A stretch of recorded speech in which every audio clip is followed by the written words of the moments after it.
Okay, salah satu these are all bukan salah satu, they are all the examples that they have been the tactics that used by the food companies to in order to promote their products, but at the same time they try to sembunyikan their products ni that actually can give effects that can affect the health of the consumers. Okay, kalau kita tengok kat sini, there are a lot of examples of tactics. Okay, contohnya they will deny that there is an issue. Sebab dia kata, okay, we don't get any like feedback, negative feedback from the consumers. Of course, consumers takkan look back into of this kind of health asalkan benda tu they can consume. Then sometimes food companies ni dia akan refuse to accept the evidence ataupun there is the evidence but they try to hide it. And then ini yang paling kita merisaukan lah. Sometimes and the food companies they will employ the scientists ataupun bagi fund research to cast the doubt of the consumers that they said that okay they have done all this kind of research and also they bagi duit dekat researcher okay to fund the project to say that the their food is good. Okay, I will show you a very one interesting video about Nestle ataupun about Milo. Actually, there is a very controversial issues about our Malaysian nutrition society where kalau you tahu kebanyakan kita punya conference NSM conference, Nutrition Society of Malaysia conference, most of our orang kata the main funding is comes from the Nestle. And you can see that when Nestle come up with new products, they usually akan bagi dekat university, akan bagi dekat researcher in order to prove that their products is good product. For example, dia ada buat kajian pasal fiber intake. Now we know that fiber intake usually comes from cornflakes, from our cereals kan. Jadi dia akan tunjuklah of course dia akan buat kajian kat kampung, bila buat kajian kat kampung dan kajian kat bandar. Bila kat kampung, orang kampung tak makan cornflakes. Orang makan nasi dagang, makan nasi minyak dan sebagainya compared to people that living in the metropolitan city. Of course their life is different Diorang akan makan cornflakes. Okay. Okay, cornflakes. Okay, for example, ini bukan nak tunjuk saya metropolitan, but this kind of products by Nestle, actually we always know that Nestle ni adalah makanan-makanan yang sihat. And one of the products that Nestle that very controversial is about Milo. And apa yang kontroversi adalah selama ni kita didedahkan ataupun di sekolah dulu daripada kita kecil. Orang kata minum Milo anda akan jadi sihat, cergas dan kuat dan etc. But then recently there is a one video from I don't know that guy, but he revealed that actually 50% of the Milo it contains of sugar and without sugar is not very good. And then before this kita bagi anak-anak to drink the Milo because kita dah diterapkan Milo is a good, sihat, cergas dan kuat and everything. And then in fact they invest a lot of money research grant giving to the people and then to say that memang Milo ni memberikan kesihatan tenaga. Memang dia akan bagi tenaga tapi dia akan bagi tenaga yang sangat sekejap because we know that sugar is very high calorie and then energy dense where dia hanya membekalkan tenaga dalam masa sekejap sahaja. But towards the end, dia takkan long lasting in terms of giving energy to the consumers. So benda ni juga menjadi satu-satu orang kata menjadi amalan kehidupan kita. Maknanya kalau breakfast we need to drink Milo. Okay, that is the kind of food choices yang kita telah diterapkan because of the food company. So you know that why we have to learn this topic.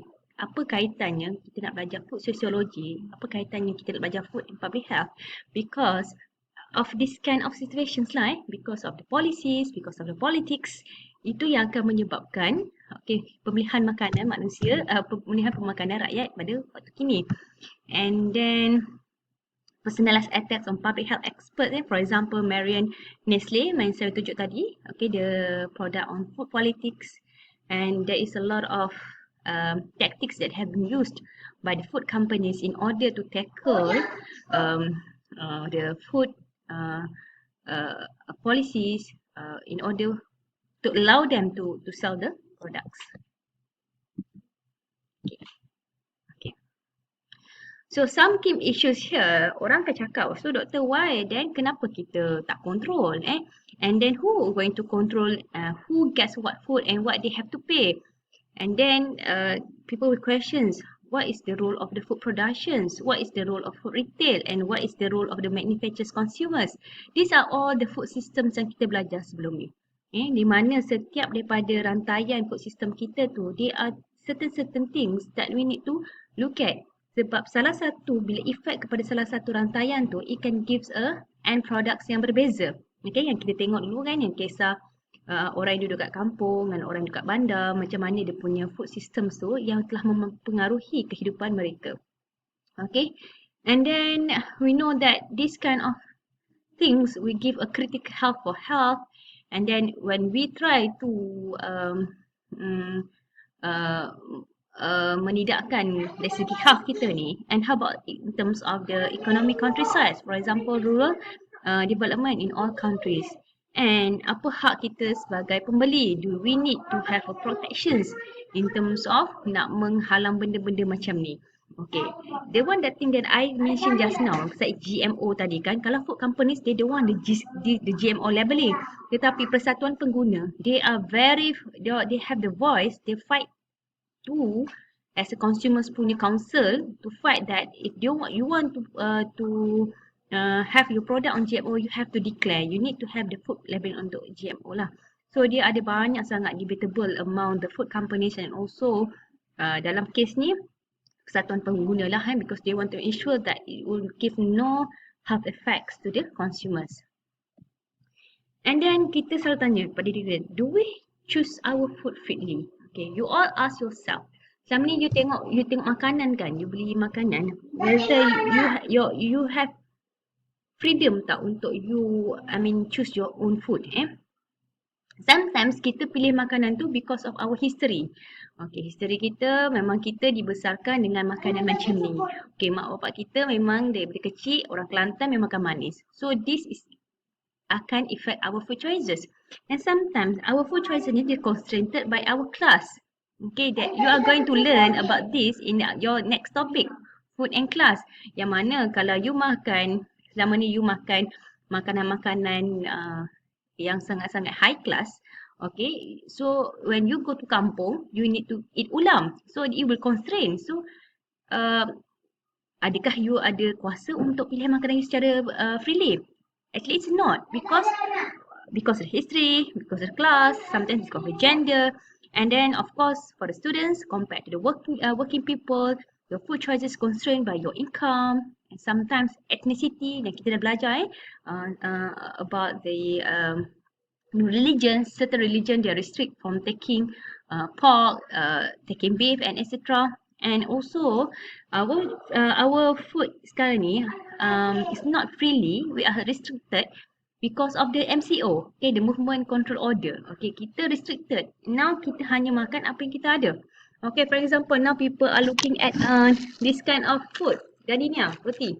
Okay, this is, dulu people are very easy to get gardenia, but because of the MCO, people, it's very hard to get this kind of orang kata roti because of the market issues of access. Okay, this also can be constrained by our food choices, affordability, and also global supply patterns. Yang mana benda ni semua sebenarnya akan affects your punya yang akan affects you punya food choices. And people always people will look at in terms of the individual select rather than choose freely. Thus, fokus kepada public health nutrition activities on campaigns for healthy food choices limit the extent to which improvement in healthcare can be made. Okay, sebab memang susah lah untuk fokus on public health nutrition activities campaign because of this kind of benda-benda yang menghalang dia untuk mereka melihat sejauh mana food choices ni akan give impact to the health of the consumers. Okay, kalau this is the comparison between the traditional food system and Aidan slow sikit. Okay, the traditional and also modern food system. And we know that in terms of the activity, the activity in terms of the production, kalau dulu, of course, it's small scale and very limited, and they just focus on the local products, okay, actually, except for the luxury goods, But for the modern, okay, sekarang ni food system, kebanyakan kita lebih melihat kepada large scale, high specialized, industrialized, pergi ke arah ke global. Dari segi distribution, dulu dari segi traditional food system, kita hanya fokus kepada within local boundaries. Kalau sekarang ni, we are fokus more kepada international. Dari segi consumption pula, traditional food system ni, okay, dia akan tengok dari segi swing between plenty and want. Sama ada plenty ataupun kehendak, ataupun depends on harvest and seasons. And then in terms of the consumption, of course, dulu dari segi traditional food system, it is very limited and it depends on the availability ataupun the status. Okay, kalau orang yang high status, usually they will get the food lah compared to the lower status. And sometimes it happen inequalities among the societies. But however, sekarang ni dalam modern punya food systems, we have wide available of food. Kita boleh dapat macam-macam food at the different prices and also independent harvest or seasons, and you can choose widely and available to all who can pay. And also in terms of nutrition equalities, still dia adalah within ataupun between societies. Dari segi belief pula, kalau traditional food systems, okay, the human thought of ataupun in harmony with food chain and exploitation of environment yang necessary. Tapi sekarang ni, kalau dari segi modern, these are the issues that we are talking about where they are debating, okay, debate between the human domination model and also challenges to faith. So there are differences when we are talking about the traditional and also the modern food system. Okay. This is the one that is very interesting or figure that looking at how the era of food was or by the Tim Lang yang mana kita tengok dulu, okay, kalau kita lihat daripada sini, okay, they are all okay berlaku pada waktu sekarang because we have in terms of the food choices lah kita ada lagi agriculture revolution, kita ada industrialization of food, we have chemical revolution yang GMO tu semua tu dari segi revolution lah, and we have the transport revolutions. So all these four factors actually it can contribute what we call as productionist paradigm, okay, where ini adalah berlaku food wars. When they talk about food wars is that when you look at here, the key battlegrounds in the food wars include of benda-benda ni semua actually can affect in terms of the diet, health and disease prevention. And in terms of the environmental crisis, okay, and you can look at, nanti kita akan bincang pasal GMO, how GMO ni juga sometimes boleh menyebabkan environmental crisis. In terms of the capturing the consumers, in terms of the controlling food supply, okay, in terms of the sort of food business and competing visions and ideologies. So these are all the food wars that happen today, because all this technology, or we call as a productionist paradigm, benda ni yang akan menyebabkan our life sciences integration paradigm and also ecological integrated paradigm. Yang mana benda ni, when in 50 years time, you can see all these kind of differences. And this is the thing that we have to look out. Pada waktu ini, cara pemakanan manusia pun dah akan berlainan. Because of the demand, because of the food wars ni lah all this, what we call as the battleground in the food wars. Okay.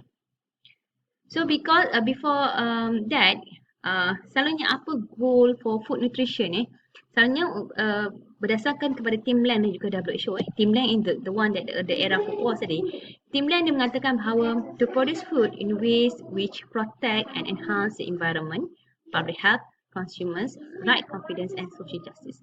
These are goals for food nutrition. Okay. Katakan kalau kita nak menghasilkan makanan, okay, masalah makanan yang dihasilkan itu akan dapat protect kita and also enhance the environment and akan protect dari segi public health, and we get our consumer rights and also social justice. And sama juga macam WHO, in order for the goals for food nutrition, that all the food companies must be aware that the growing, the buying, eating and right kinds of foods can reduce the risk of disease, simultaneously promote a sustainable environment. So we want to look at whether the company follow or not. Kita akan tengok lepas ni.